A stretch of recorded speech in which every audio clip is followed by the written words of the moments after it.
Are you struggling for consistency in your sim racing? Does your iRating look like a roller coaster? If so, we have good news for you. The way to get more consistent is to first understand what you're doing differently than the professionals. And VRS is the answer. With our competitive subscription, you will have the telemetry, setups, tutorials, and everything else you need to fully analyze your driving. Our data packs and the ability to compare your driving with the best in the world will show you exactly where to adjust your inputs, change your driving line, and shave seconds off of your lap times. And our powerful and precise Direct Force Pro wheelbase and precision pedals are being used by some of the world's best drivers, including Peter Berryman, John Robertson, Brandon Trano, and IndyCar world champion Alex Palou. All these champions agree that VRS hardware is not just the best on the market, it's also priced well below the competition. So if you're looking to upgrade to direct drive and the best pedals in sim racing, VRS is your answer. If you want to get better, get faster,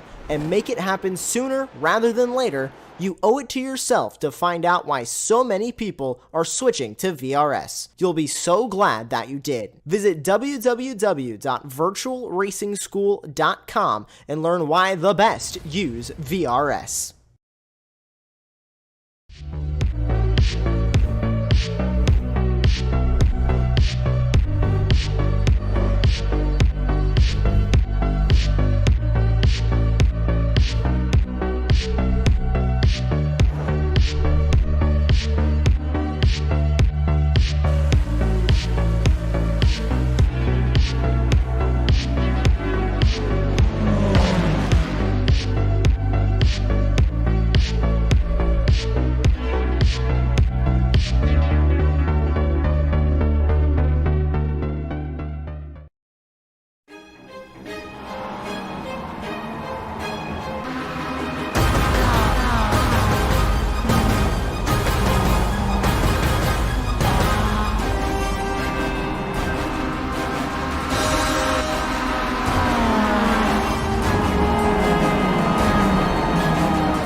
Welcome, everybody, to season number 20 of the Extreme Motorsports Ricmotech Classic Sprint Series, presented by Performatex's Elite Graphics. I'm Greg Ginsburg, along with Larry Lefty McLeod, and of course, we've got Dennis Branch in the virtual production truck, bringing you all the best camera angles and action that Apex Racing TV is known for. So 2 weeks ago, some of our MX-5 racers, well, they were bouncing curbs, some were tandem drifting, and some were doing, well, their best impressions of the Scottish Ram at Knock Hill Racing Circuit. But in the ensuing 2 weeks, they've come back across the Atlantic and they'll race at two historic U.S. tracks to round out the season, with tonight's 60-minute battle taking place at the 50-year-old circuit, known not only for being the home of Petit Le Mans, but also for the red Georgia clay that inevitably finds its way into all the nooks and crannies of our racers' rides. Welcome, everybody, to Michelin Raceway Road Atlanta. So, good evening, Larry. And, I think we all came away pretty shocked at how our racers put on such a great show at Knock Hill a couple weeks ago.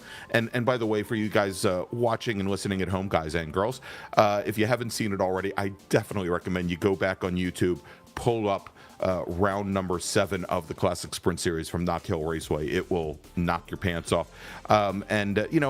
But as great as that race was, Larry, as we've seen in the past, this venue, Road Atlanta, with one hand it can giveth, with one hand it can taketh away. It can be so difficult, but when you get it right, you really get it right.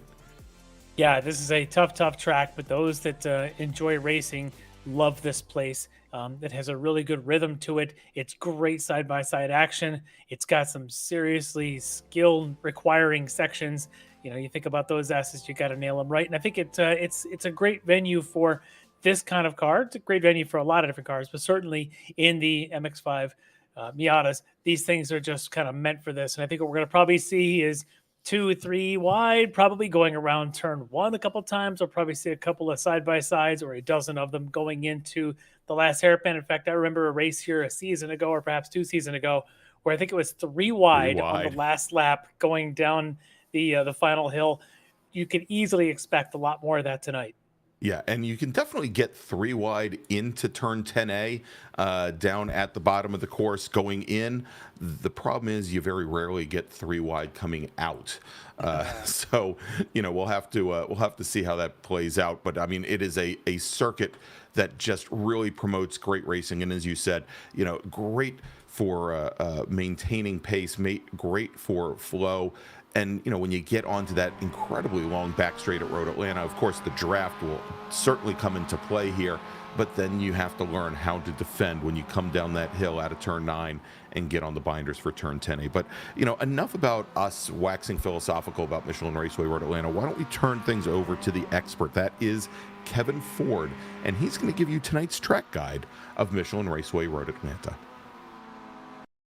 Welcome, everyone, to beautiful Road Atlanta, located here in Braselton, Georgia. Great to have you with us as we provide you your track guide today around this 2.5-mile road course. Opened in 1970, this course has challenged the best over the years and is certainly one of the most recognized courses in the U.S. Well, let's get started here as we head up the front straightaway and get up through the gears. We'll cross the start-finish line and head down into this very fast, challenging corner of turn 1 as we'll enter the corner in 4th gear here. We'll lift just to get that car to rotate and drop right to the bottom of the apex and right back to throttle.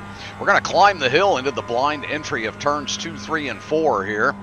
We'll swing back left, let that car rotate to the bottom, take a little bit of curb, and then back to the left here through 3, and then down through 4 and into the S's at Road Atlanta. Very fast section here. Very famous section, these downhill S's. Get a nice run out of 5, climb the hill here, and head towards turns 6 and 7 at the far end of the course. Little short shoot here. You'll see some overtaking in these spots coming down into 6. Here we go, into 7, down into 2nd gear. We'll get that early rotation, come right back to throttle, let that car track out wide so we can get a nice launch up onto this long straightaway here and carry that speed. 2 interesting corners here. That's turn 8, that very slight left, and then we'll head down into turn 9, which is a very slight right on this, what's known as the longest straightaway here at Road Atlanta. As you can see, a lot of overtaking takes place here coming down into turns 10A and B. Down through the gears here, we'll get into 3rd gear. We'll come off the clutch, let that car rotate to the center, do the same here through 10B, and then ultimately climb the hill through turn 11 here under the bridge, back up into 4th gear as we head down the hill to the start finish line out of 12. Very fast entry onto that front straightaway. There you go. There's your track guide for Road Atlanta. Thank you for being with us. All right, thank you so much to Kevin Ford for tonight's track guide of Michelin Raceway Road Atlanta. And Larry, Kevin actually made it look, I think, a lot easier than it typically is. As he went through, for example, turn 5, which we talked about, which is going to be a turn I think that will probably bite a lot of racers here tonight. It's so easy to get wrong if you turn in just a little bit early, to go flying through the air on exit and eat a tire wall. Kevin, it looked like that car just never really flinched and never really moved around at all, which is very uncommon.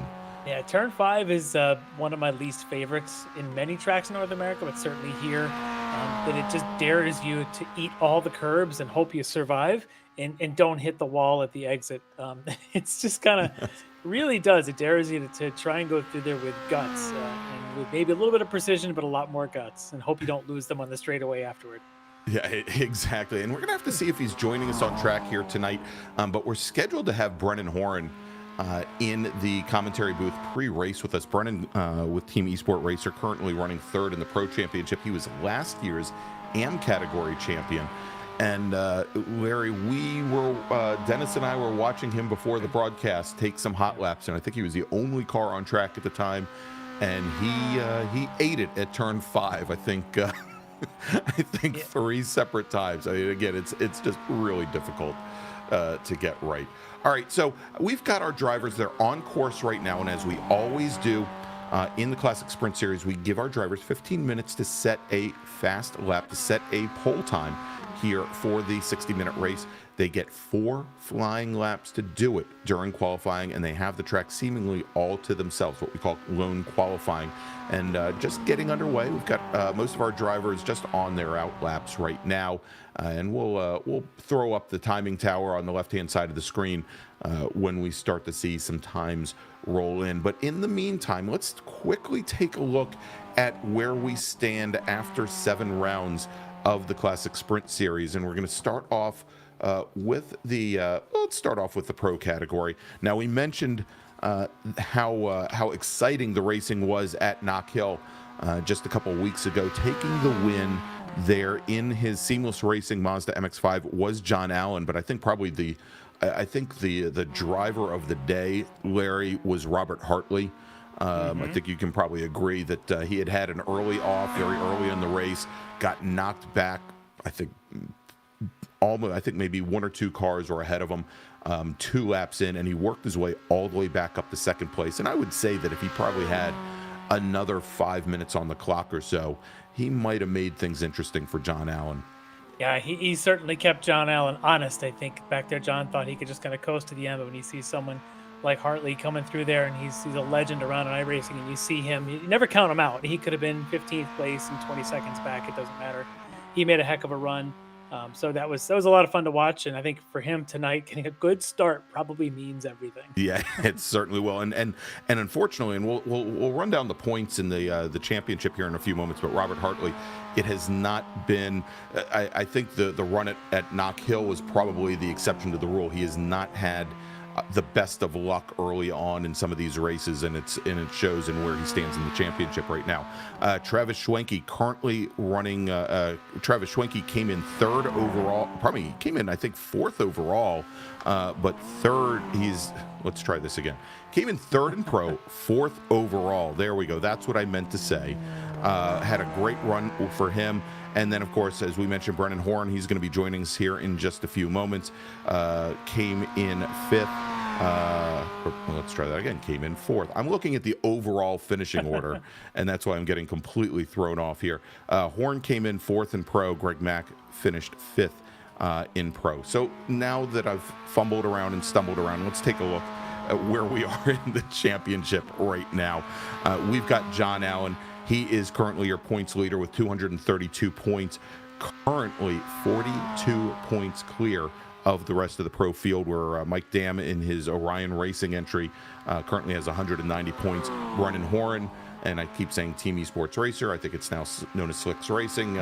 He is currently sitting 3rd in the championship, only 4 points back from Mike Dam, then Schwenke, then Greg Mack, rounding out the top 5. And as you can see there, Greg Mack only 1 point currently out of 4th position, only just 1 point back from Travis Schwenke. And then let's take a look at the AM category as we have some time starting to roll. And actually, before we jump to AM, why don't we? Okay, there we go.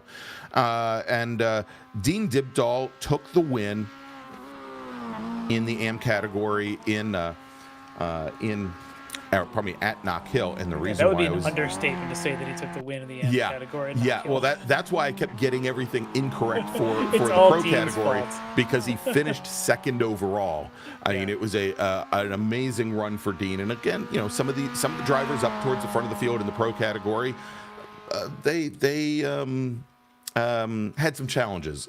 We'll say. But that, honestly, and Dean, had he not had the bit of, I think he said he overshot his pit box, I think. Yes.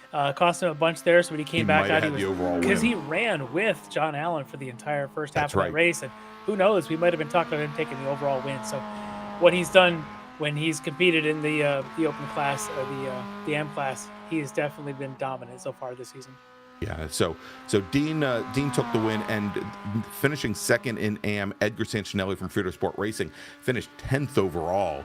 So you can see there what a chasm there was from 1st to 2nd. Then we had Jeffrey Cranston from Cranny Customs finishing on the last step of the podium. Steve Daniel and Russ Ruddick rounding out the top 5. And you can see there, waiting for me to finally get to it on the screen, is our points standings after now 7 rounds with just 2 rounds remaining, and Dean Dibdahl has a pretty tight grip on the AM category with a 23-point advantage over Steve Daniel.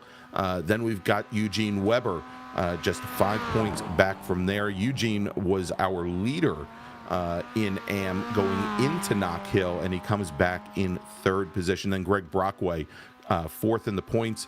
And then we've got the Flying Tortoise Motorsports entry of Russ Ruddick in 5th. And you can see the rundown there, and then it gets very, very tight.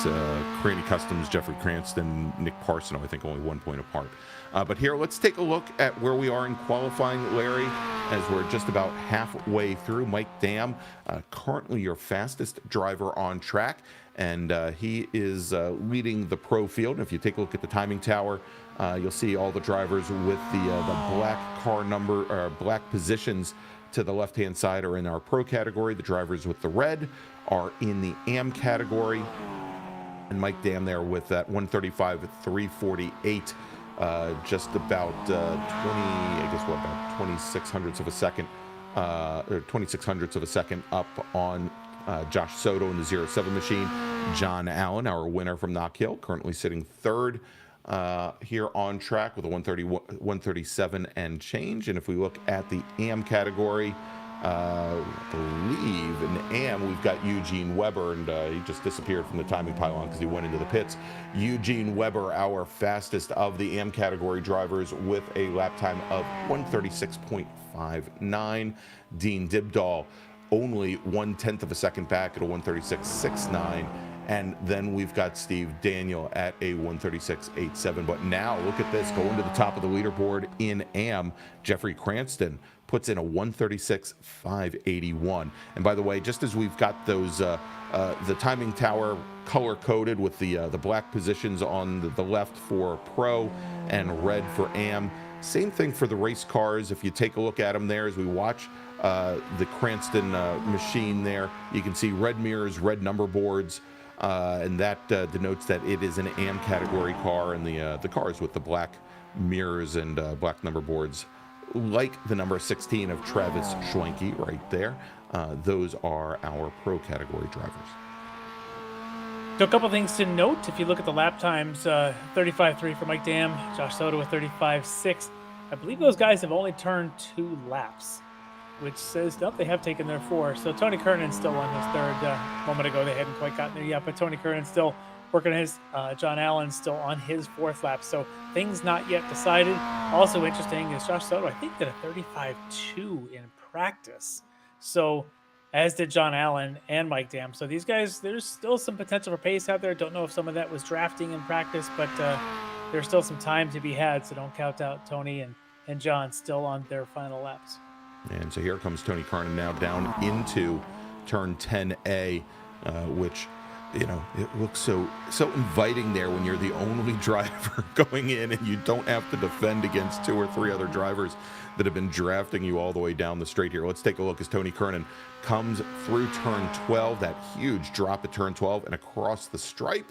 And it looks like he's going to hold station at 3rd. Well, he's got 1 more lap to go, so we'll see if he can keep on it. But he turned in a 135.75. That was his fastest lap of the session, but not quite enough to make it onto the front row. Bogey time for the front row, a 135.61, or well, pardon me, we may be able to get 606. our interview Brennan in here. Oh yeah, look, there's Brennan right now. Let's bring in Brennan Horn, driver of the number 45 Slicks Racing machine, currently running 3rd in the Pro Championship and our last season, Season 3 AM category champion. Hey, Brennan, good evening to you. You got your qualifying laps in. How are you feeling about tonight's race?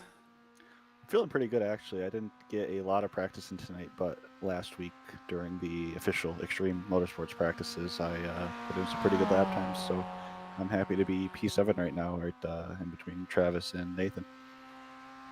Yeah, I think this is kind of track where at least passing is possible. You can easily move through traffic, but obviously there's those gotcha spots that everybody always worries about.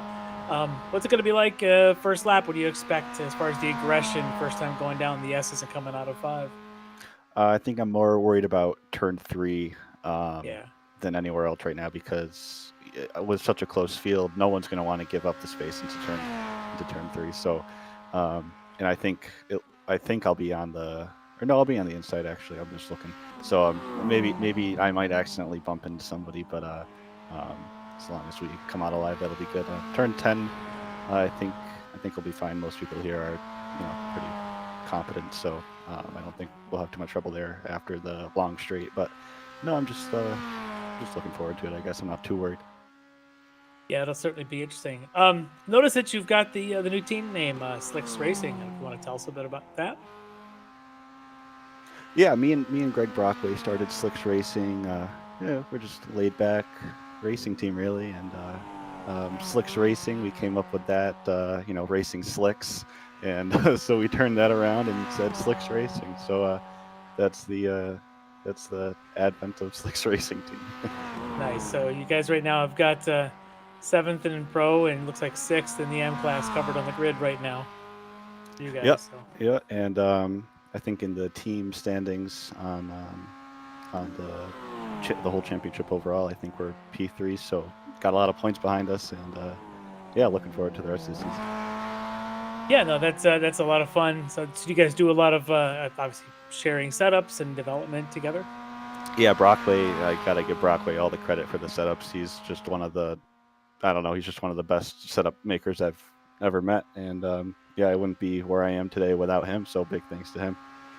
Oh, that's awesome. So what are you, any predictions or thoughts tonight? Like, are you just targeting a podium? Are you targeting a top 5? What's your thoughts on that? I'd like a top 5. Obviously, looking at the people who are starting ahead of me, it's a little bit not. I don't know. I'm hoping for a top 5. I'll just say that. Okay. Last question, guys. I know we've run a couple of different formats through this series, and I'll ask the question: what do you prefer? Do you prefer the double sprint or the single 60-minute? That's such a tough choice. They're both fun in drastically different ways. Obviously, with this, you have strategy and patience plays a big part of it. But then the sprint races, you got to make your move now, right at the beginning of the race, and that just adds a whole nother level of fun to it. So, yeah, I can't answer that question. They're just both too fun. Well, I mean, if tonight were a sprint race, they typically flip the top 7. I think you're sitting in that 7th spot right now. So yeah, it's a good play. Hey, I'm in pole position. We'll just say I'm in pole position for the tonight. Second race if we had one. Yeah. All right. Well, good luck tonight. Survive turn 3 and let this thing play out. And hopefully an hour later, we'll be able to talk to you again. Yeah, I hope so too, guys. Thanks a lot. All right. Thanks, Brennan. All right, there you go. Brennan Horn, driver of the 45 Slicks Racing machine. And Larry, I think that's probably the best way to put it. Just, tell him that he's already on pole for race number 2. I think that's good. By the way, while you were interviewing Brennan, I was conversing with our good friend Bobby Childs. And by the way, as long as I'm telling you to go back and rewatch races, go back and watch last week's Ricmotech World Challenge. Best interview ever with Bobby Childs. Just watch the last 2 minutes of the entire broadcast. You don't have to see the race. Just hear Bobby talk. Actually, hear Bobby sing. And and along those lines, Bobby is recommending no parking on the dance floor. So. Which I think is the Gap Band, if I remember correctly, or maybe the Daz Band. All right, let's run down the starting grid for tonight's race, Larry. All right, on the pole tonight from Orion Racing, the Canadian, 135.3 for him. It's Mike Dam taking pole position tonight, and he's going to be about 2/10 ahead of the other side of the front row. From Soto Racing Operations, it's Josh Soto.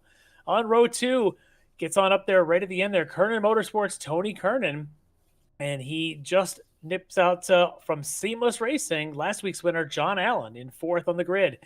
On row 3 on the inside, it's going to be an all Orion Racing here. Robert Hartley on the inside, lined up along teammate Travis Schwenke on the outside of row 3.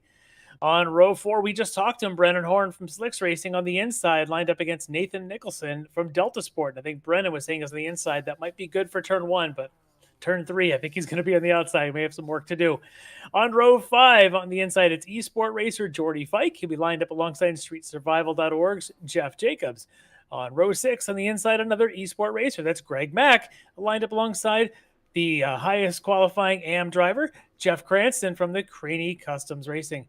On row 7, on the inside, from Weber Racing, Eugene Weber, lined up alongside D2DE Racing's Chris Thorman. On row 8, it's Dean Dibdahl, who's the overall points leader, at least in the AM category right now. He'll be the third quickest on the grid here. He's in 15th overall from ZP Motorsports. He'll be lined up alongside there on row 8 with David Payton, also from D2DE Racing. On row 9, SKKJ Racing, Steve Daniel, lined up alongside Frito Sport Racing's Edgar Sancinelli. On row 10, the other Slicks Racing driver, Greg Brockway. He'll start on the inside on row 10 alongside NAP Motorsports' Nick Parsono. Row 11, CCC Racing's Carson Catlin alongside Russ Ruddick from Flying Tortoise Motorsport. And on row 12 on the inside, Mike Key, Frito Sport Racing, lined up along with there, John Casey from 046 Racing. And then finally on row 13, Robert Brist on the inside, RFC Racing. Caleb Lavender, we believe, will be starting from the pits tonight. Yeah, exactly, Larry. Caleb Lavender, we talked about it 2 weeks ago at Knock Hill. He was supposed to start from the pit lane for that race. It did not happen, so he will be starting from the pit lane for this race. Now, Caleb also had an incident with another driver at Knock Hill. He will be starting from the pit lane in our final race of the season from Watkins Glen in 2 weeks as well. And by the way, I think somebody should take away my my 80s pop music card now. No parking on the dance floor by Midnight Star, not the Daz Band or the Gap Band. All right, so now here's an interesting thing, Larry, is not only is Caleb Lavender on the pit lane, but John Allen as well. This is not expected. This happens here on the warm-up? Yeah, and so as we've got the pace car running down, that is going to move. Well, it's not going to move Mike Dam up to the pole, but it's going to make it a lot more interesting. So the only thing I can suspect, and again, we'll have to wait and see, is if he forgot to add his fuel after qualifying. Yeah, and thought it was better to just do it now, start from the pits, instead of losing out and having to wait that, basically he'd have to turn around and come in 3 laps later. This is probably the better move. If that's what it is, again, speculation. We'll see if we can get our man on the ground there, Kevin Ford, to let us know. All right, so the field is not very well formed up yet, but they've got a little bit of time before they make the rundown in the turn 10. Now, in the Classic Sprint Series, we do not use the green flag automatically thrown by iRacing. We do have stewards and a starter, which will give the green flag to the field. Here at this track, that's an important thing because typically green happens as you're just starting down the hill by iRacing. You'll see it come on. It's a good thing. I think they're going to hold them just a little longer here. That's exactly right, Larry. As they come down the hill here, now past the pit in, the pace car on pit lane. Mike Dam has the field. There's the 07 of Josh Soto to his left as they come around turn 12. And there we go. Green flag is in the air as Mike Dam jumps to an early lead. You can see down on the inside that black number 16 of we've got Dam there to the inside, but yes, it looks like Soto from the outside gets around Mike Dam. We've got Tony Kernan in the black number 7 coming up all the way driver's right, trying to get around Travis Schwenke, and I think he does manage to get around Schwenke going through turn 3. So move Schwenke now back into 4th. Then we've got Nicholson, Jacobs, and Hartley. Should note, though, that Schwenke, he started back in 6th place. He picked up 2 positions on the start coming up the hill into 3 as the field now starting to line up here. And you can see there from the stewards, the start is under review. We're going to see if anybody did jump the start. That'll be interesting because Soto got a very good start, but my complete amateur untrained eye, when I heard them say green, green, green, it looked like Dam had a nose ahead. When they got to the line, which at this point probably doesn't mean anything, the actual track start-finish line for a lap, Soto was ahead. But I believe when the starter said green, it should have been okay with Dam ahead. Now they may be looking for something else, but at least between Soto and Dam, it looks like Soto just got a great jump when the time was right. All right, and here look at this as we see the 64 machine stepping out, trying to get around another driver here, coming all the way down the inside on the number 2 of Greg Mack, not able to get around, however, as they go hard under the brakes down into turn 10A. As these drivers really trying to get some heat into the tires. These MX-5s notoriously loose for the first lap or so and can be pretty treacherous just heading through the downhill S's on that first lap. And you can see now Josh Soto not only trying to break the draft, but Larry actually went into the grass using trying to it all. open up turn 1 as much as possible. Yeah. Oof, yeah, that's That's interesting there, and I can get that line, but the key there is to make sure you get to that apex curving down the inside, and it looks like he was able to do that and carry a ton of speed up the hill there towards 3. But this little front pack still kind of in line step. They're not going to probably break this unless someone gets a great run and someone in front of them gets a terrible run off of 7 onto that back straight. Otherwise, you could probably play this out and let this top group start to break away. Yeah, and I think what you'll probably see here is with the strong effects of the draft, Larry, going down that back straight, probably best if somebody goes and steps to the inside of you because they've got the run going down in the 10A. Yeah. At least for now, let them go. Don't lose any speed. Just get back in line and go. So, got a camera here on Brennan Horn. He had dropped a couple spots on the start. Looks like he's trying to work back through those. Currently 8th. Remember, he had started on the grid 7th, and he may have been because he got on that wrong side, and especially if the front row there, Mike Dam had gotten a bad start. Everybody behind him might have done the same thing. So he's trying to get on by that was Cranston he was passing there going through 6, who's the leader right now in the AM category. All right, and Larry, since apparently they're not listening to me, going to the lead now, and actually I think they were. From the outside, Mike Dam, our pole sitter, retakes the lead, moves Soto back to 2nd. Tony Kernan sitting in 3rd right now in the number 7 machine with Schwenke there in 4th, and they've opened up a little bit of a gap now back to Nate Nicholson in the number 56 machine, who must feel much, much better that he doesn't have Caleb Lavender standing around him this early in the race.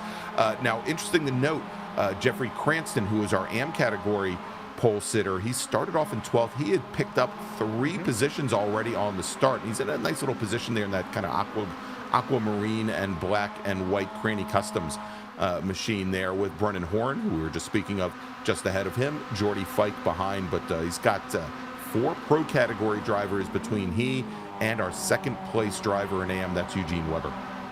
Yeah, that'll be an interesting battle in that AM category as, Dibdall, maybe having some internet issues there bouncing around. But between Weber, Dibdall, and Daniel are all pretty close there with Cranston. Like you said, a couple of cars between him and that pack.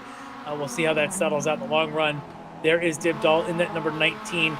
Currently somewhere around, I would say 14th overall, but 3rd in class. He's got some work to do as our leader in that class points for the season so far, and won the class last time out. Didn't quite qualify as well here as he has been, so he's got some work cut out for him. Yeah, we got to take a look here as Brendan Horn pushing for all he can. Jeff Jacobs down the hill into turn 10A, trying to get back up to Robert Hartley, who had that wonderful run at Knock Hill a couple of weeks ago. Hartley now running in 6th position. Great start for Jacobs. He's another one who picked up 3 spots here since the grid. Looks like race control looking at the 76-78 incident. It's John Casey and Carson Catlin Catlin, yep, they started right near one another. Also trying to keep our eyes on where those grid lane starters started out. And we can see here is we're trying to get the replay. Oh, there we go. Looks like John Casey already had lost the car slightly coming through turn 7, and Caitlin. I'm not sure Carson had anywhere to go at that point. Yeah, exactly. That Casey had already come back across his nose with the rear end hanging out. There's that leader in the M class, Jeffrey Cranston. A little pack behind him there with Jordy Fike, Chris Thorman. Not in the same class, but a train is still a train. Yeah, exactly. And now there's a train 5 deep out in front. And might be able to use them to push up to the next group, hopefully. But good little breakaway here. 5 cars, as you can see that Hartley trying to add himself into that little train. But for the moment, it is Mike Dam and Josh Soto seemingly working together. That's definitely working together. Soto had a chance to dive down the inside, knowing it's not the time. Maybe for the sort of sprint format, but I think here in the long form, he's just going to sit patiently.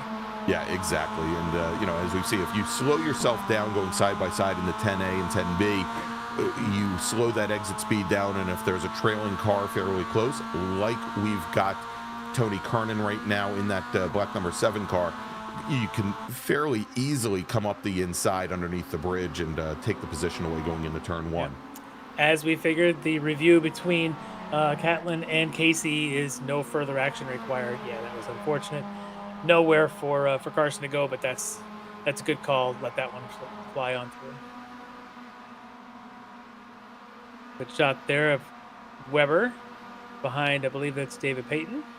Weber, of course, in the AM category, running second in class right now. He's trying to chase the guy at the front of that train, that one right there, Jeffrey Cranston. So there's your lead in AM class. 5 cars back is second place. Boy, I tell you what, Jeffrey got a whole lot of the exit of 5, didn't he? Yes, he did. And typically, Larry, when you get that portion of the gravel trap, you usually end up about 2 to 3 feet in the air. How Weren't Jeffrey you just did telling not us do a that, story I don't off know. air before the race started about Yes. Yes, in a different type of Mazda, maybe. But yeah, I mean, Larry, it's happened so many times to so many drivers over so many years that shouldn't be a surprise here. As now we've got Tony Kernan looking to make a move on the 07 of Soto. That might, yeah, very interesting, and might give a little bit of clearance to Mike Dam, but it looked like Kernan kind of backed out of that. I think fairly early. That they were able to stay in line there and not lose a lot of ground to the 93 machine. Yeah, probably a wise move there because they would have let Mike Dam kind of pull pretty far ahead had they gone through with that. So smart racing right now. This is the long format. You don't want to go and throw it away early. It's hard to get it back. Yeah, don't tell Brennan Horn that. He thinks he's on pole for the second race. Well, we'll see if that's true. Right now, that's where he is. He is in 7th. If we had a second race, that's where he'd want to be. That's where he would be, exactly. Which means he got his spots back, right? He had dropped a couple. He's moved them back up to where he had started this race.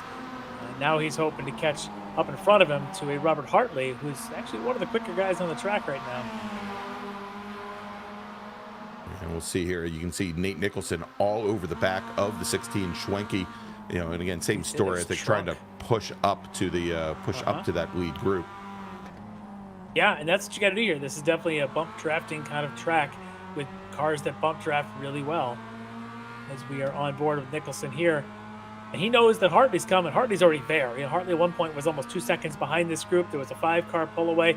Hartley now has made it a full 6-car. In fact, Hartley's now, you can see by the times there, about 2/10 behind Nicholson. So he's actually closer to Nate than Nate is to Travis. Yeah, exactly. And as they come over the crest of the hill here, although we don't have that angle, I guarantee you that Hartley is now right on the back bumper of the 56 machine. Yep, there he is. And as we talked about him last week, he's a guy who can be in any race at any time, and he's very good in these MX-5s. So he's a contender. All 6 of these guys could probably win this thing, but Hartley there is the veteran, the guy with the high standing iRating. He's the one that everybody knows is out there.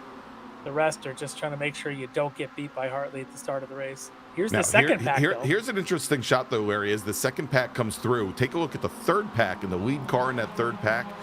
That's John Allen in that light blue number 101 machine, who started at the back of the pack. He has now made it up to 14th. And now he and Dean look just like they picked up at Knock Hill last time out. Nose to tail. Dean's probably like, I'm going to hitch my wagon to this one. And that's what he's going to do and see if he can pull his way through the track. And a guy like John Allen, who I believe has actually raced at the real track here before, in addition to a lot of time in the sim in Miata, he's a good guy to hang on to and try and pull through the track. Yeah, it definitely is. And of course, I think when we talked to him at the end of the race at Knock Hill, of course, he's doing a lot of sim racing driver coaching, but real life driver coaching as well, trying to pay it forward. And maybe Dean will get a free lesson here tonight. As we're also watching the 333 D2D eRacing Sims Skull. Let's try that again. His personal goes wide. Before we try that again, let's take a look here as the 79 machine runs wide. That's Nick Parsono as Caleb Lavender was coming through. And I was going to say that Caleb Lavender had now made his way up to 19th position after having started from the pit lane as well. And look at this, Larry, coming down for an early pit stop. I wonder if there's another forgot to add his fuel. It's certainly possible because this race and our drivers, they will need to take at least one pit stop to get through the full 60 minutes. We were looking at the pit window. Yeah, we were looking at the pit window starting somewhere around lap 13. So unless he did not put in fuel after qualifying, or he put in just his qualifying fuel level, he's likely going to have to come in for another stop. That'll be interesting because I've seen these cars. We've seen them go big jump there for Wow. for Soto. I've seen them go 40 something minutes, but they would have to go about 49 minutes Yes. for Tony to be able to make it to the end. I don't know if that's possible. I'm sure he'll be out there, lifting, coasting as much as he can get away with, but I don't know that he's going to be able to do it. There you go. And as we were watching Tony Kernan head down into the pit lane and pit in from third, as you can see here, Josh Soto has retaken the lead from Mike Dam. And that's also about to be changed again, the way Dam is up on his tail. Yes. Well, and we saw that on the very first lap where Soto, for whatever reason, moved inside to defend. And, Dam didn't change his line whatsoever. Just drove around the outside of him. But that is going to move Schwenke up to third. That's also going to move Robert Hartley as well as Nate Nicholson one closer. Oh, look at this. Thorman getting around Jeff Cranston for the moment, and Cranston was thinking about doing an over-under coming out of 10A going into 10B, and had to run a little bit wide, didn't quite get the run up the hill that he needed, but that has really opened things up there for Jordy Fike. You can see there, Larry, just what that one little move can do for a lead car. Yeah, just kind of looking at this group here, who's all a part of this stuff is you've got Weber now on the tail. In fact, just almost alongside as Cranston, the leader in the M class, was alongside the 64 of David Payton. But now that puts the first two cars in the M class nose to tail with Cranston and Weber. That's right. And, we originally, Cranston had four pro category cars between he and Weber, and as you can see, that is now gone. And there's only one more pro car in between second and third. You can see John Allen and then Adine Dibdall back there just trailing a little bit, trying to get some draft off the back of Allen. Yeah, as I say, Dibdall lost a little bit of that draft, lost the whiff of the 101 machine, but if he can, if really all it will take is for John Allen to make a move going down into 10A, and that would likely bring Dean Dibdall back into that battle here. A three-way battle for the M class easily, as here's the three-way battle for the overall, and in the pro class, Soto still in the lead. Very patient here for Mike Dam, just kind of biding his time. Yeah, as long as you don't lose touch, you can stay in the draft. No reason not to sit back there. And, again, Larry, perhaps, I don't think you get to the point as the trailing car, where you can really start to let out of the throttle in the draft on the back straight until you're, maybe 3/4 of the way down the back straight. You really match the speed there. But, again, being that trailing car here is certainly advantageous, at least for a little bit of fuel savings over our leaders. Definitely, yeah. You're definitely going to get some fuel savings around here. And so that's a good place to be for both Mike Dam, Travis Schwenke, and Nate Nicholson there behind them. Soto is interesting because he's okay leading this, and we've seen this before where the guy in the lead usually becomes the monkey of the rocket ship here. He's just kind of on board using up all his fuel. Everybody else gets the free ride. So we'll see how that pans out here. But also watching Soto, he takes I don't want to say it's aggressive, but he maximizes his line, entry and exit, and really just teases the grass edge. You were mentioning how he was doing it going into one. I've seen him do it in a couple other spots. Yeah, can he do this for another 35 laps or whatever it's going to take to get us to the end? Yeah, and and we saw it. You mentioned him taking a lot of air coming out of turn 5. He does it there as well. Uses all the curbing on drivers right going into 5 that nobody else would use because it can really unsettle the car. I'm listening to see if he's coasting. I think he did just about a second or so of coasting before hitting the brakes there coming into 10.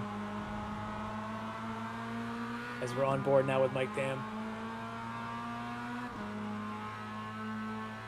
And we'll see again if he does the same thing going into 1, because there should be just a little bit of a tap of the brakes going into 1 for these guys. Let's see if he does a coast.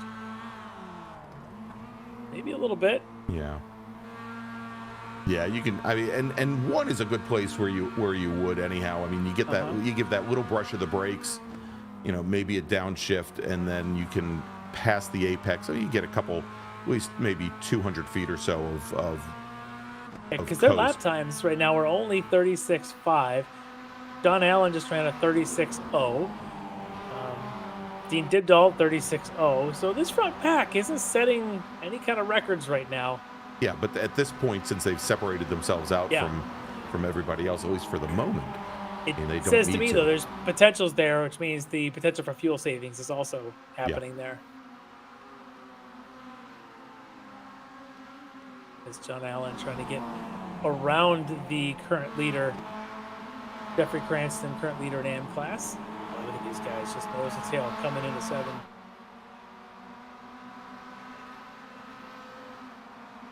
I suspect John's going to make a move here at some point, although you're in the middle of that train and you think you've got the draft on the guy in front of you, but he's got the draft in front of him. In front of him, so exactly. On, so on. Yeah. Let's see if he's got enough. And does he make the move there? Oh, and you can see that Cranston makes a quick little move to the inside. Peyton did as well.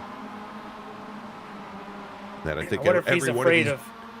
Yeah, I was gonna say, I think he's afraid of giving up 2 spots because he knows that behind him is Weber, and he doesn't want to let both Allen and Weber by at the same time.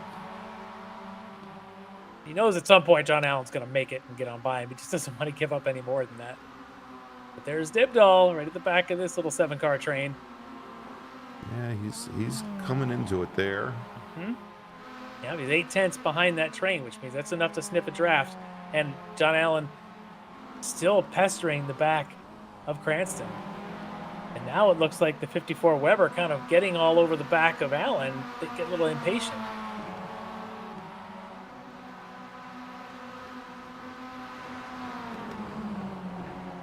Oh, and Weber running very wide at turn 5. Is he going to hold on to it? And he does, but this might get Dean Dibdall to get by, who's got a great run as they make the run down into 6. And Dibdall's got the inside position going into 6 and 7. If he can hold Weber off, this is going to slow their exit for both of them onto the back straight, though. Oof, really forced Dibdall into a tough apex there at 7. And yeah, they just lost the draft for that whole train because they went side by side. To be honest, I think Weber probably could have lifted a little bit, and the 2 of them would have kept their momentum going. But as it is, they got a lot of work to do to catch up to that pack again. Yeah, I mean, Larry, it's kind of easy to understand there in the heat of the moment as they start to push there. As you think about losing a position because you might have gotten a corner wrong, and you just keep pushing to try and hold the position off. But look at this, we've got a new second place driver, Larry, and that is Nathan Nicholson. In that red number 56 machine, he has gotten around Mike Dam, so move the Orion Racing 93 back into 3rd position. The 16 car Schwenke, his teammate, now back and forth. Yeah, Nate's showing some speed at some of these events this year. As Jordy Fike taking the early stop, a few others as well. There's Greg Mack. These guys in early in this one, but I think the window is open. You talked about lap 13. Guess what lap we're on? We're on lap 13. Just wait till the fuel tops out of the car and off you go and hope you can make it the rest of the way. Great view from the Apex Racing TV blimp there for a moment as they were coming out of turn 5. And you could see, you see the type of lines that they make on the exit of 5, just trying to correct, as we said, that seemingly it's impossible to get 5 absolutely perfect, I think, Larry. And it's always just mitigation from getting it wrong there. But all these drivers can make it back up in the draft as they come down in the 4, and still sitting a little bit further back is Hartley in the number 3. It's as if Larry, he's sitting back there just waiting for something to happen in front of him. The wily veteran is just that. He's just waiting for something to go on in front of him. He's good as it is, but these guys aren't waiting for anything. Double wides. Teammates even. And who's the trailer in that car? In that fight? That's my double wide joke for the night, by the way. All right, here as the 60 machine of Thorman is the first out of the bunch, and we have Cranston and Allen side by side as Allen tried, as you mentioned, to get not only 1 car but 2 cars, and he gets around Cranston finally. But look at this as everybody got bunched up. David Payton in the 64 machine, he manages to get by Weber. And so Weber now, and well, for a moment there, it looked like we might also have Dean Dibdall get by Weber as well. Yeah, almost. Yeah, but for the moment, it's given Cranston a little bit of breathing room. As now Weber still has at least 1 more car that he's going to have to get around in order to get up to our AM category leader. Weber and Dibdahl, though, appreciated all of that because it definitely gave them the chance to catch this pack again, whereas we were just talking a lap ago about how they had lost that. So good for them, and it gave John Allen a chance to get by a couple. He's got one more leapfrog to make and to be at the front of this train to put himself into the top 7. He's already in 8th after starting this race for the pits. He's 13 seconds behind the leaders, and that right now to me is the key statistic, 13 seconds back, because he's got to make up 13 seconds in 40 minutes if he wants to have a chance to win this race. All right, now we go side by side, coming down the back straight. Dibdahl and Weber. Weber in the black 54 to the inside. Dibdahl to driver's right on the out. Weber's going to let him go. Probably the smart move here. No, maybe not quite let him. No. Nope, he's coming back. Yeah, I think he might be able to sneak underneath them going into 12. But again, this is going to whatever ground they had made up. Ooh, is the 60 machine runs a little wide. Thorman dropping some wheels coming out of 12. You know, whatever ground they had made up, Larry, going side by side through 12, going side by side through 1 isn't gonna get them any closer. Yeah, and these to DTD cars trying to make a little sandwich around Cranston there. They're working their tails off to get around them. Not able to there. And looking at the pits, I was just say, wait a minute, what happened? Our top group there, Schwenke, came in. So he's come in for his stop, as is Brennan Horan. So those guys, Horan was running in that 7th spot. Schwenke was up into that top 6 or top 5. Yep, and Lavender comes in for a pit stop as well. Lavender had found his way up as high as 14th. And again, he, like John Allen, started from the pit lane tonight and takes his first pit stop of the evening. So that leaves this front pack as 3. Hartley, who's been just sort of watching from the tail end of it. Nicholson in front of him. Hartley, maybe he's going to make a move. They're going to go side by side through the chicane. All that does is give a gap to Soto out in front, but being a 2-car team, they can do it. Almost looks like is he going to be pitting now? Oh, he just took a hard inside line. I think Hartley just ended up moving Nicholson to the inside to defend, and Hartley now takes over the position coming into turn 1. So Nicholson, Josh Soto went into the pits. That's right. Yeah, so Soto has gone in. There's your race leader. Honestly, all of this happening right now to me is helping that guy as Russ Ruddock is into the wall. That's facing the wrong way in the wall. Yes, the cars are, so is Nick Parsono. So 2 cars into the wall. This is down to the chicane. This is in 10A. All right, let's take a look here. And that was just as Tony Kernan, it looks like, and Brennan Horn were coming through. Let's take a look as Parsono comes down. Almost looked like he was going to let him go, but unfortunately he came back into him and literally into him, and the 2 of them both spin. They're going to take a look at that. As this battle's back underway still. Cranston still, though, leading in the AM category with Peyton and Thorman behind him. Dibdahl, Weber right there. Yeah, I was saying Dibdahl, who's gotten around Weber a little bit further back. They're going to have to fight through the 2 teammates there of David Payton and Chris Thorman, pardon me. Well, all of this to me is helping John Allen in his quest to come from a pit lane start and try and win this race. These guys are now your leaders. This is Hartley and Nate Nicholson. Nicholson, if you remember, just joined us for the Mid-Ohio double sprint race just 2 rounds ago. Had a rough race at Knock Hill, but he was on double podiums for that 2 rounds at Mid-Ohio. This guy's got some speed, so this shouldn't be a surprise to anybody that he's running up here with this front pack and now pushing the veteran Hartley for all he can handle. And a great run up the hill for Nicholson. Can't do anything with it, though, as they pop over the curbing there right at the apex of turn 3. But yeah, he's shown to have great speed. Unfortunately, some mix-ups at Knock Hill did not work out the way he wanted. But definitely showing his speed here at Michelin Raceway. And he had qualified well there. He was in that top front 2 rows, I think, at Knock Hill. I think he qualified 4th, exactly. Yeah, and so he's got some seriously good pace and showing it right now. Good pace as well as some good racecraft here, mixing it up with this front pack. These guys are setting some pretty good times now. I think they're finally starting to show their speed, as they may have been holding back a little bit earlier with Soto leading. Just to give you a recap, Soto currently 7th in class, 11th overall, and he's just a hair ahead of, you can see Travis Schwenke right behind him, and Mike Dam right there as well. So all three that took their stops are now back essentially nose to tail. The key is, how far are they from the Hartley and Nicholson who have yet to stop? Also interesting, the Mike Dam apparently didn't save as much fuel as we thought he might be trying to. Exactly. Oh, and coming into the pit lane now from the lead is Robert Hartley. And Larry, I think we're going to find out sooner rather than later. Leaving Nicholson by himself on track in the lead. This is one of those tracks, I think you're better as a pair than you are as a solo. I was just going to say, the last thing I'd want is to be a solo going down that back straight, even for just one lap, as we've got Thorman and Peyton both pit in.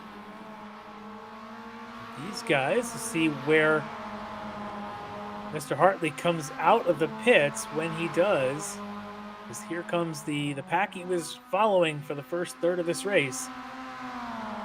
And I don't think, and now Hartley leaves his pit stall as Soto and Dam and gosh, this is not a good day for me. And Schwenke, pardon me, come through turn one. And here we go, as Hartley is now side by side. Yep, he's going to slot right back into the fourth in this pack. So now the question becomes, Nate Nicholson, what can he do by himself? Or is he really going to force to come in this time? I think if he stays out too long. I think he'd probably have to, Larry. I don't think he could save. He may be able to save fuel, but if he's going to save fuel, he's going to lose time to these other drivers. And John Allen, of course, says you have to stop. He's only 12 seconds behind Nicholson. Remember, at one point he was almost 14 behind the race lead. So Nicholson is not coming in yet. He's going to stay out there. So make sure he gets that lap led to get that extra point. And look at this as Josh Soto gets onto the back of Greg Brockway. Use Brockway to draft out. At this point, they've taken their fuel for the rest of the race, so maybe it's not that important, but it's helped Soto separate himself out just a little bit from the 15 machine, or probably the 16 machine of Schwenke. Overall quickest race lap, maybe just his personal best, was Cranston, now up to third in the race, as John Allen, I think, has pit now. So we'll get that all sorted out here in a minute. Allen, no, I'm still showing Allen as with the one pit, and I think that was from the start of the race, Larry. Yeah, he just gave up a spot to Cranston, maybe off of a draft on that back straight. Yeah. So they're still kind of working together here as they're kind of trying to get around the 79 of Parsono here on the short straight between 5 and 6.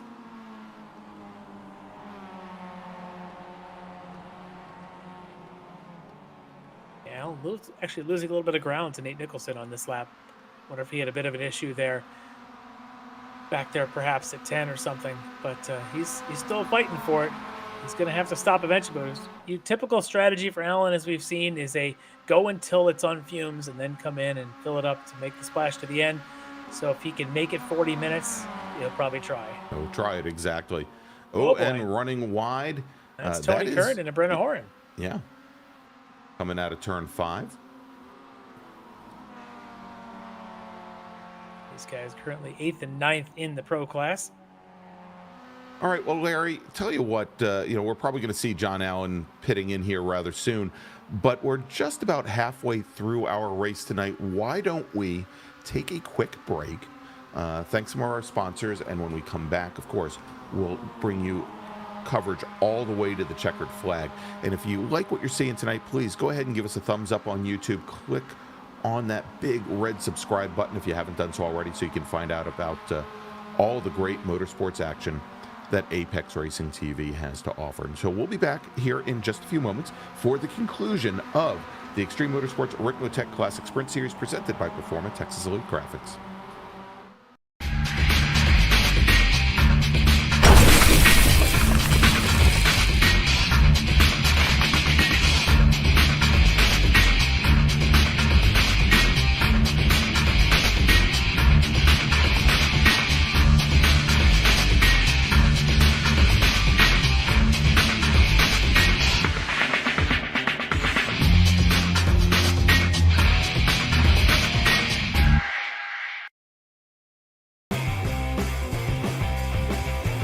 Ricmotech high-performance sim racing equipment.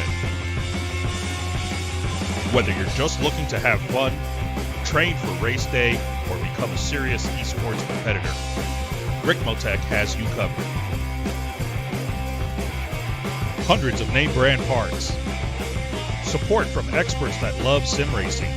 Trusted by the pros. There's only one place to go, Ricmotech.com.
Ricmotech high-performance sim racing equipment. There's only one place to go, Ricmotech.com. All right, and welcome back to Michelin Raceway Road Atlanta for round number 8 of the Extreme Motorsports Ricmotech World Challenge presented by Performa Texas Elite Graphics. I'm Greg Ginsburg along with Larry McLeod. And Larry, we're now a little bit over halfway through this 1 hour battle. We were talking during the break, we were trying to figure out when John Allen would try to extricate himself from this little group of cars here so he could continue his march. And yeah, he's definitely trying. These guys are showing to be pretty formidable out there. Although Jeff Jacobs may have been the one that was the nicest to him to say, all right, I'm not going to be able to fight you, and kind of let him through. Cranston, though, put up a heck of a fight. Cranston now at the tail of this threesome, and he now wants to get by Jeff Jacobs so that he can continue to harass John Allen. But there's Dibdall. Right. Looks like up to second in the AM class, having gotten around Weber a bit ago. Yeah, I was going to say more about harassment. Dibdall was right on the back of Cranston as they came through one. The previous lap, while we were at break, we did have Eugene Weber get into it. I think it was, I'm not sure, because Weber's the first of the black cars back behind behind Dibdall in the black 54. But there's another black car there, and I thought that it might have been Tony Kernan that was in that mix. It's not Kernan right behind. There's Kernan with back again with Brennan Horn, but there's another black car directly behind Weber, and I'm not sure which one it is. I'll tell you, this train up front is just, everybody's playing nice right now. Yes, and of course, we're looking at the lead pack of Dam, Soto, Schwenke, Hartley, and that pack, of course, obviously is already pitted. All of the cars directly ahead had not, and now you see coming into the pit lane, we've got Jeff Jacobs, we've got Cranston, both there. We've also got looks like Carson Caitlin as well, who was pitting in, I believe, from about 20th position.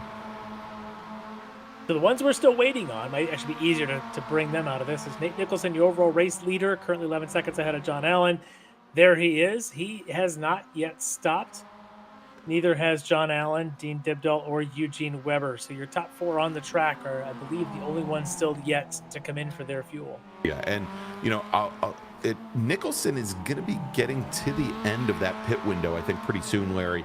Based on the amount of fuel that these drivers were able to carry, we suspect that they could go maybe 25, possibly 26 laps, depending on the fuel savings. So at 23 in the books, we're getting there.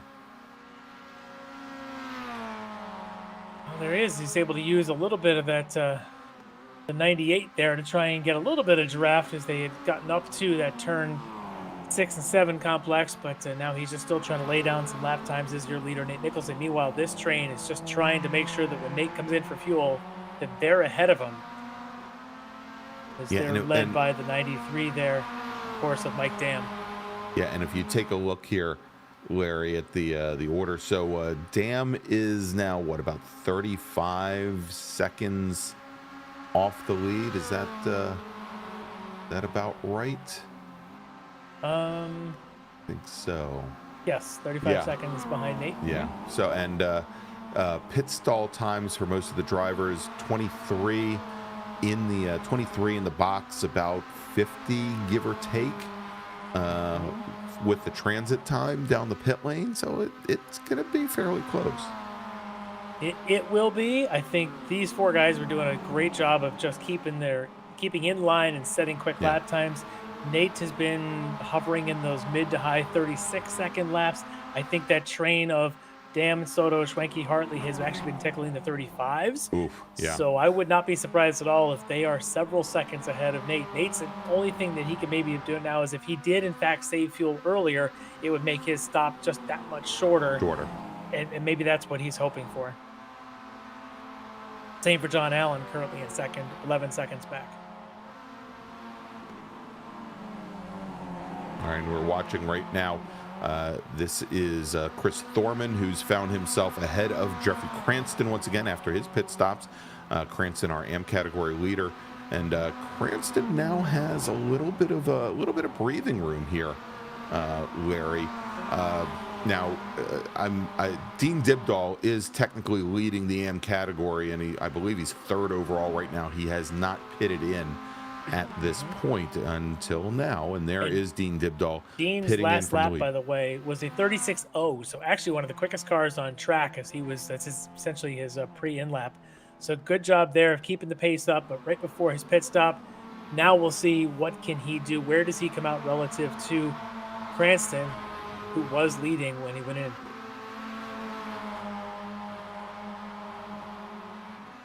These guys pretty much still playing nice. Yeah, just looks like from the drop of the green flag there, Larry. No different.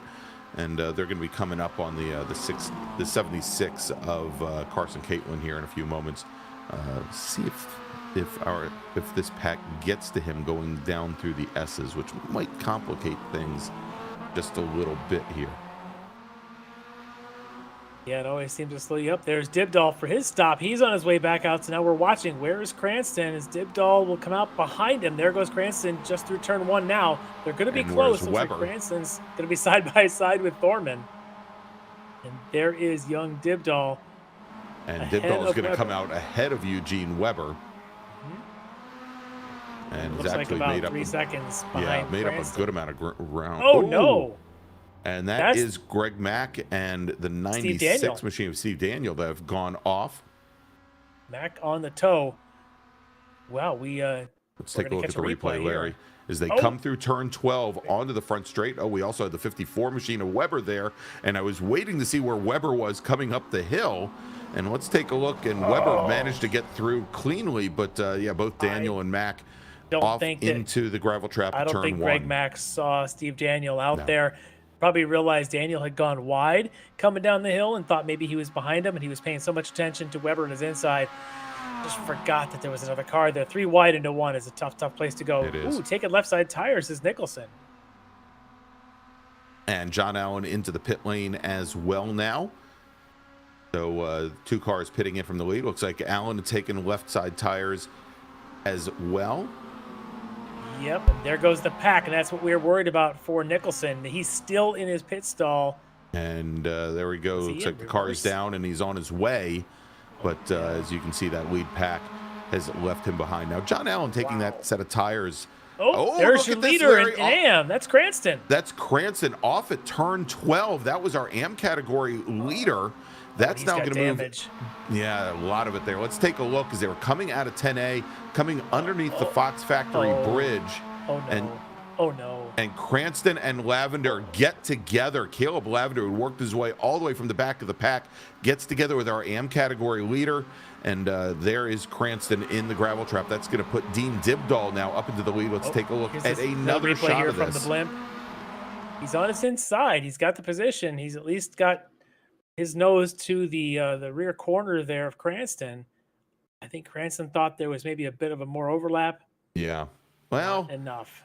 yeah. I mean, it's so hard to Bit of a tell there. slide. It was pretty. It Yeah. was pretty clear. Lavender had not yet started to turn in, and I think Cranston there might have just started to make the run down to turn 12 a little bit earlier than the 333 machine. But luckily for us, we've got the stewards to figure that out for us, Larry.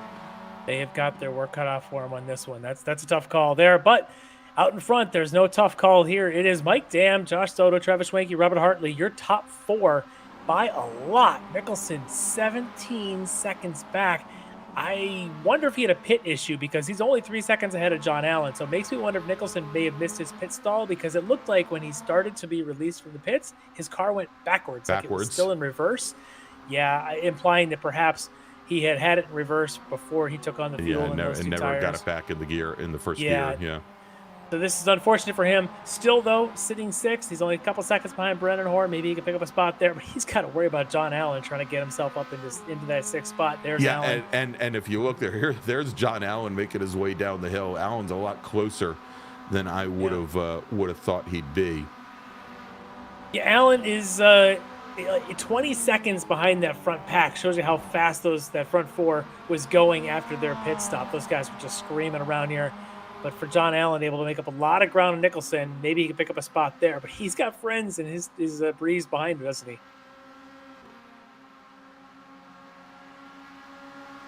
Boy, these guys are just playing way too nice. They got to realize now it should be game on. Nicholson's way out of the picture. John Allen's out of the picture. At some point, someone's going to get racy here.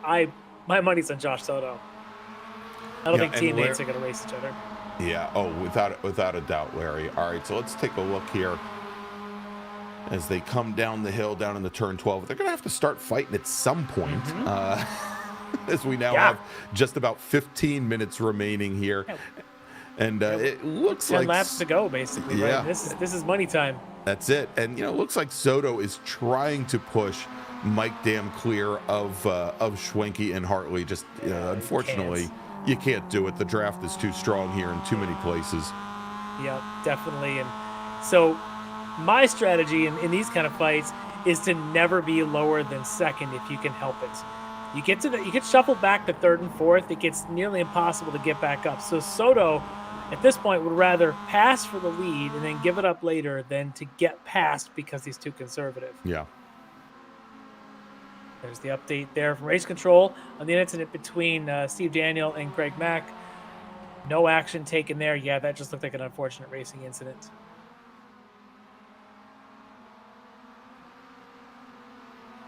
All right, and our leaders come onto the back straight here. They're coming up on the 95 machine of Russ Ruddock. As good a place as any. It might be advantageous for Mike Dam. Might get a little bit of a pull from Ruddock heading down into 10A.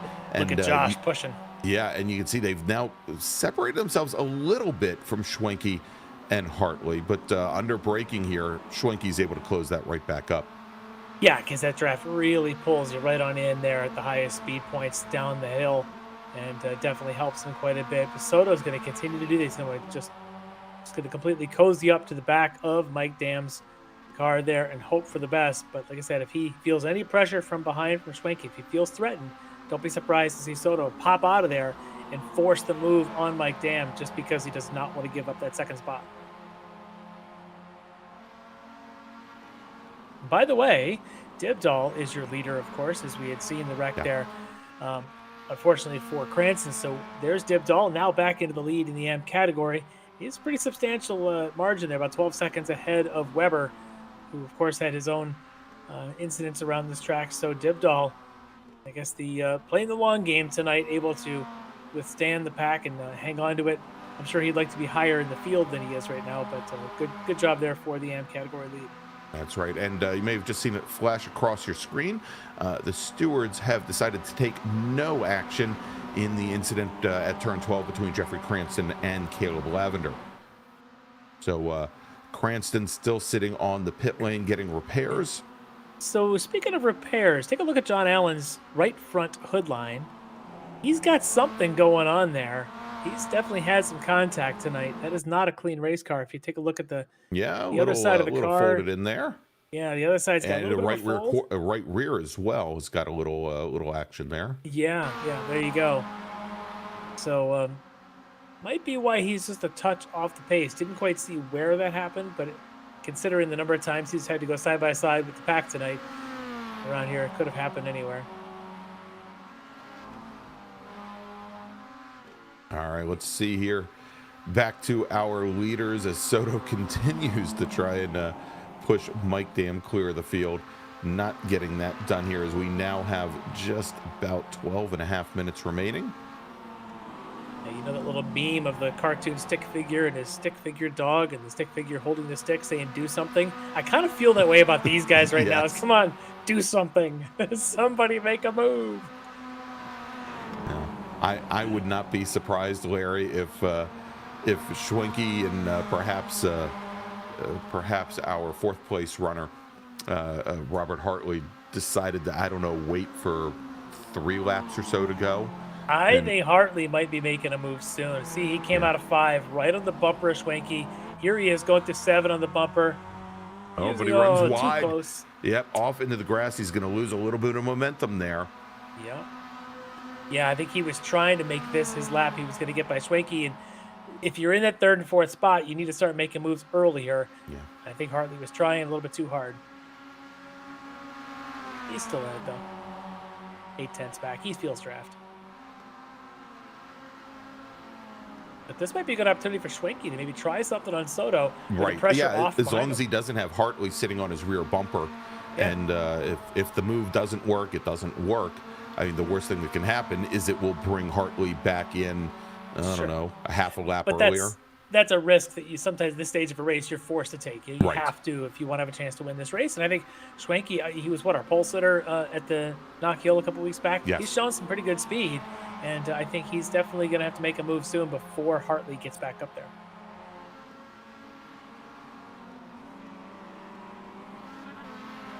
This guy's just throwing his things around. And we talked earlier about Soto really throwing the car around and using every last inch, and you saw it there going into 3. You know, the rotation that he got on the car so that he could get it squared up and get back on the throttle coming down the S is pretty neat. Jacobs and Fike side by side.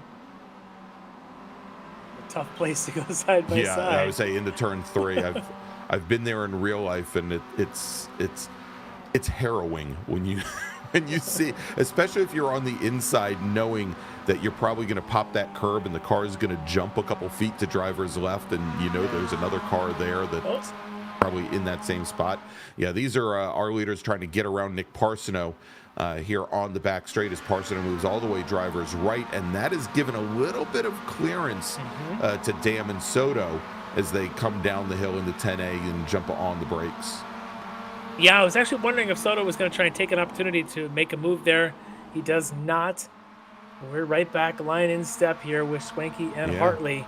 Just again, their typical couple of car lengths back. So this foursome, someone's got to make a move at some point, or this is going to be Dam's race to win. But I got to figure it's coming soon as we're inside of 10 minutes. Oh, look at the pace, though. Right there, they are 35s for these guys at this stage of the race. Oh, a little wide running for wide Hartley. once again. Hartley dropping wheels, coming out of turn 1. And I was going to say he needs to. Hard to say that he needs to defend against the driver that's in 19th place, but for a moment there, if Parsono had come through turn 3 before Hartley, it could have been lights out for the number 3. Yeah, Hartley, a couple of unforced errors here. Kind of losing his chances here. I think he's trying to maybe look to the next lap a little bit too early. He's got to make sure he sticks the one he's in. It's the battle here of Jacobs and Fike for 8th. Yeah, with John Allen not all that far ahead in 7th. Yeah. But I mean, amazing to watch here is John Allen, working his way all the way up to 7th position now, having started from the pit lane, and great run for him. Yeah, it really is. It's a solid run for John Allen, being able to do what he's done. Obviously, that's the position from where they qualified, but we know, as we saw, him had to eject and go back to the pits there before we actually went green. But that's a pretty substantial run for him, able to collect some a semblance of points here, considering that. And there's the former leader in the race, Nate Nicholson, has gotten his way around Brennan Horan. We'll see if that lasts. Well, let's see if that lasts down in the 10A. And he does draft past. So not bad for him either. No. And again, I wonder how or if it would have been different if he hadn't stayed out by himself without a drafting partner for so long. Yeah, I wonder the same. And like I said, I think he may have been an issue in the pits. We didn't see it, but if you back up to your pit box, you're going to lose 5 seconds. By the time you mentally register that you're not yet adding fuel, you've got to back up. You might get the too far sign. It's awful thing. So for him to salvage right now what is looking like a 5th or worst case a 6th there in that battle with Horan, not bad for him. No, not at all.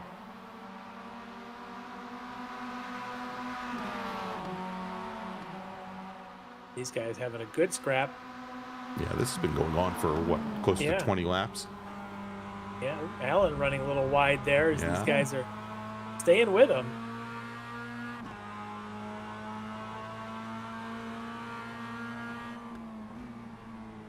Looking at the Jordy Fikes race suit there, looks like the University of Florida colors. Well, Jeff Jacobs is a University of Florida guy, so Maybe, are you maybe saying Jeff you should let him buy? Maybe Jeff needs that suit, is what he needs. I think he's got a Florida somewhere on his livery on his car. But for Jordy, the suit does not match the exterior paint, that's for sure. No. All right, and moving down to the inside of John Allen, here comes Jeff Jacobs trying to take over 7th position, and he's going to get it done. And well, look at this. Jordy Fike gets ahead of John Allen as well. I thought I heard a radio transmission. Couldn't quite make out what it was, but I wonder if Allen had an issue. You see him there, and now he's running low on fuel. Maybe?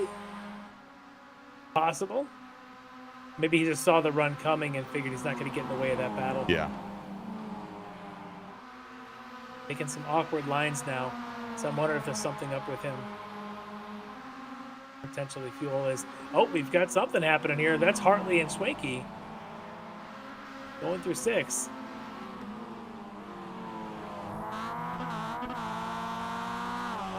This time Hartley keeps it on the pavement. And, yeah, a couple laps delayed, Larry, but looks like Hartley now ready to... We're getting awfully close to the last 3 laps with just about 5 minutes to go. We're running 1:36. We're getting really close to that time. There goes Hartley. This is the time he needs to make this move. Yeah, and at this point with them about 5-6 car lengths back from our 2 leaders, he's got to go, and there he goes. He gets the pass done before they even get to the braking zone and head into turn A, and he's got a good head of steam on him, Larry. Yeah, best case scenario for him, because now he didn't lose any time at all making that move. In fact, it was better because he got the draft and he got the launch around him, the slingshot move. Now he can make, maybe within a lap, try and catch Soto. And damn, the problem now is Soto realizes what's going on behind him. If they're close enough to maybe catch them, Soto is thinking, all right, maybe I have to wait for the last lap, because if he tries it too early, it'll be a 4-way pack all the way through. That's right. So you're watching right now the battle for the lead here in our pro category. Mike Dam, Josh Soto, 2nd, running in 3rd is Robert Hartley, with Travis Schwenke now in 4th. In our AM category, it is still Dean Dibdahl, your leader, and he's got a pretty good advantage now. I think about 10 seconds on Eugene Weber, running in 2nd. Then Edgar Sanchinelli running in 3rd, about a half a minute back from there. But let's jump back to this battle now. Battle here for 7th position with Jacobs and Fike. John Allen, who again, Larry, as you mentioned, somewhat lines look a little bit off, and is kind of losing ground to these guys here. But he's got, now look at this, he's got Caleb Lavender right behind him in the 333 machine in Lavender, with his D2D iRacing teammate Chris Thorman along for the ride. Yeah, that'll always be fun. Maybe that's what John wanted. He wanted to have a bit of a scrap with Caleb. So these two now, who started in the pits probably a stall away from each other at the start of this race, have found each other again here with 4 minutes to go.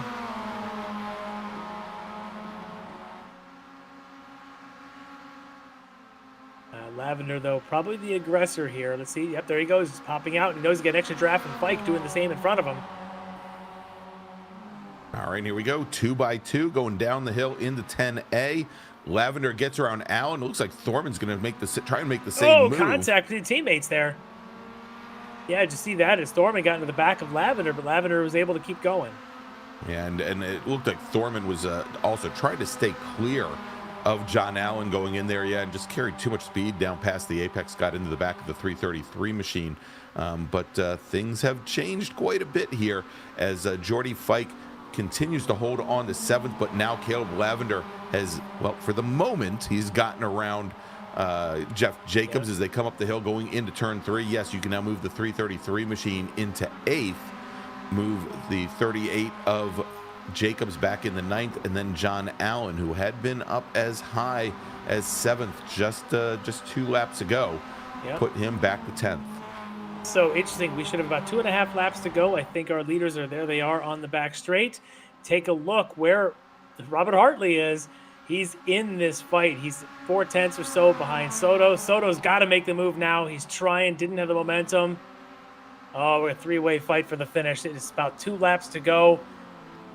It's anybody's race. And look at this. I wonder if the tires are just starting to go off, but Schwenke has fallen back considerably after Hartley got around him 2 laps ago. We didn't see what happened. A lot of things. You could get a course cut somewhere. You could get a bad exit somewhere. So it's hard to tell. Unfortunately for Schwenke, he's taken him out of this fight. But the fight is on with these 3. Yeah, and you can see Mike Dam getting very defensive, coming out of 12, going down the front straight, holds the inside line, moves back over to driver's left when it is to his best advantage, and he manages to hold off the 07 machine up the hill through 3 and now down through the S's. Well, we know that Mike Dan, Robert Hartley have each won championships in this class, in this series. Here's Nate Nicholson and Brendan Horn still having a good scrap as well. This is the battle for 5th. But we know that Hartley and Dam have won championships in here. Soto has not, but Soto is mixing it up with those guys. I can't believe all 3 of those a half a second apart with a lap and a half to go. There's Lavender trying to stay ahead of this pack. Yeah, and Lavender getting ahead of Jordy Fike now, so move Lavender up into 7th. Yep. All right, here we go. On the back straight. Soto didn't seem to get a great run out of 7, Larry. He was about 3 car lengths back. And I think we might get one more lap, but I don't know if we had a white flag or not. This is only 20 seconds. We might have already. This could be last lap. I think this Larry, is it. got Look at 15 Soto seconds. going to push Dam to the inside. Soto's going to go run the outside. Here comes Hartley, though. He's going to get the best run of the 3 of them. This isn't over. That's it. And so Soto, he's got drivers right. Mike Dam, the drivers left. There's a touch between contact. the 2 as they now come through. Soto's got the line going down into turn 12 and coming across the stripe, taking the win is Josh Soto. Mike Dam, who led for so many laps here tonight, he finishes in 2nd. Robert Hartley will finish in 3rd. Finishing in 4th is Travis Schwenke. Now look at this battle. This is the battle for 5th with Brendan Horn and Nate Nicholson as they are side by side coming underneath the Fox Factory Bridge. Horn to drivers right, Nicholson to drivers left. It's going to be Horn, I think, by just the nose. Yeah, there we go. Brendan Horn by 15 thousandths of a second over Nate Nicholson. Nicholson finishes 6th. Caleb Lavender will bring the 333 machine home in 7th. Jordy Fike comes home in 8th. Then Jeff Jacobs, then John Allen rounding out the top 10. Wow. All kinds of battles right up until the very last lap. Josh Soto, able to take up the lead on the last corner, on the last lap. What a race for Soto. What a race for Dam and Hartley, Schwenke, and Soto. That foursome worked well together when they had to. Josh Soto taking the victory here amongst these veterans. Oh, I can't wait to talk to him. Yeah, I mean, that was, Larry, they were nose to tail from the drop of the green flag, nose to tail into the pits, nose to tail out of the pits, and all the way to the checkered flag. Great race tonight with Josh Soto, your winner, Mike Dam, Robert Hartley rounding out the podium. And so, Larry, why don't we take another break? And now that we've seen this great finish here from Michelin Raceway Road Atlanta, we'll thank some of our sponsors. And when we come back, we'll talk to some of our podium finishers. You have just seen round number 8 of the Extreme Motorsports Ricmotech World Challenge presented by Performa Texas Elite Graphics here on Apex Racing TV, and we'll be right back. Ricmotech high-performance sim racing equipment. Whether you're just looking to have fun, train for race day, or become a serious esports competitor, Ricmotech has you covered. Hundreds of name brand parts. Support from experts that love sim racing. Trusted by the pros. There's only one place to go, Ricmotech.com.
Ricmotech high-performance sim racing equipment. There's only one place to go, Ricmotech.com. All right, welcome back to Michelin Raceway Road Atlanta, where we've just seen round number 8 of the Extreme Motorsports Ricmotech World Challenge presented by Performa Texas Elite Graphics. And let's take a look. I'll put them back up on the screen there, Dennis. Let's take a look at how things finished up here with Josh Soto taking the win tonight by 1/10 of a second over Mike Dam, and you can see how close this finish was. Mike Dam then 34 hundredths of a second up on Robert Hartley, who was just sitting back there waiting for a moment. You know, I thought he was going to take it all going into 10A the very last time. Travis Schwenke will finish 4th, and then a great battle, pretty much a photo finish for 5th tonight with Brennan Horn and Nate Nicholson. And as you can see, Caleb Lavender started off on the pit lane, works his way all the way up to 7th, Jordy Fike 8th, Jeff Jacobs 9th, and John Allen as well, starting from the pit lane, finishing in 10th. All right, well, Larry, let's take a look here, and I think we've got, I'd like to talk to some of our other folks, but or at least some of our other folks first, but it looks like we have our winner, Josh Soto, sitting in the green room. So why don't we bring him in? All right, joining us from Cloud9, the winner of tonight's race at Road Atlanta, Josh Soto. Congrats, Josh. Have you been able to catch your breath yet after that finish? I'm still trying to catch my breath. Man, that was a crazy race. Yeah, you guys, you nose to tail, you had a pack of 6, whittled down to a pack of 4. You guys seemed to all waiting until the last 3 laps to do something. Was that what was going through your mind, to not make a move too early? Oh yeah, most definitely. I was mainly worried about my fuel. Originally the plan was like to save a little bit of fuel, then try to make a breakaway, but it ended up all working out in the end. Yeah, for sure. As we weren't sure if you guys were, we don't always get the cue for when the white flag comes out. So we weren't quite sure. And all of a sudden we realized we saw you popping out alongside of Mike. You got Hartley, the veteran behind you. At that point, is it a desperate move, or was that the calculated move you wanted? Oh, it was, yeah, I guess it was kind of calculated.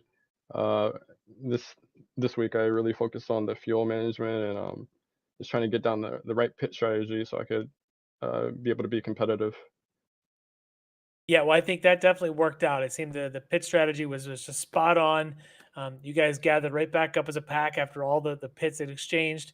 I know that Nate had gotten himself maybe a bit of a pit issue, so he dropped out of it, but it whittled you guys down to a foursome. And from there, it seemed like you were content in second. Was, like you said, that was part of that fuel savings there, just to make sure you made it to the end, and by sitting in second and not going too early.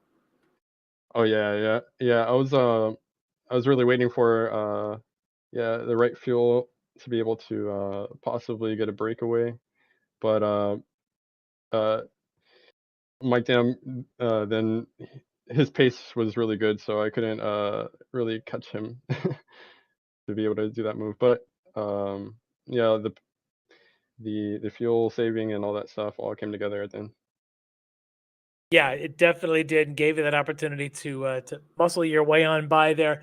It even looked like there may have been a little bit of door contact in it, but it was precision racing to the end, and to hold off. You of course had Hartley there coming in third, right behind you and Mike. So just a fantastic finish and victory for you. I don't know how many races you've won in here on the pro class, but I'm guessing this might be your first pro class win if I have that right. Yeah, first and first podium as well. Yeah, we were looking at the point. I think you were 11th place coming in just this season with nothing higher than a fourth. So, congrats on that. First podium goes for your first victory. I got to say, do you have anybody you want to thank, teammates you want to give a shout out to?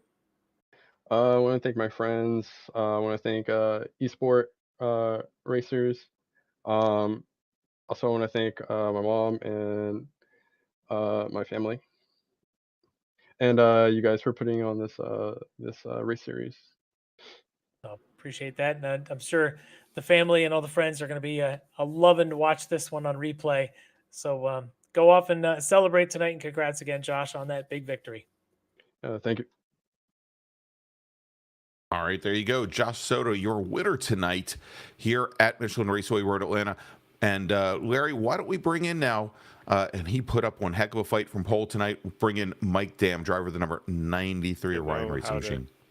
Hey, Mike. What a race for you guys tonight. It seemed like a chess match for about 57 minutes. And then the last lap, the race was on. Walk me through a little bit of your night.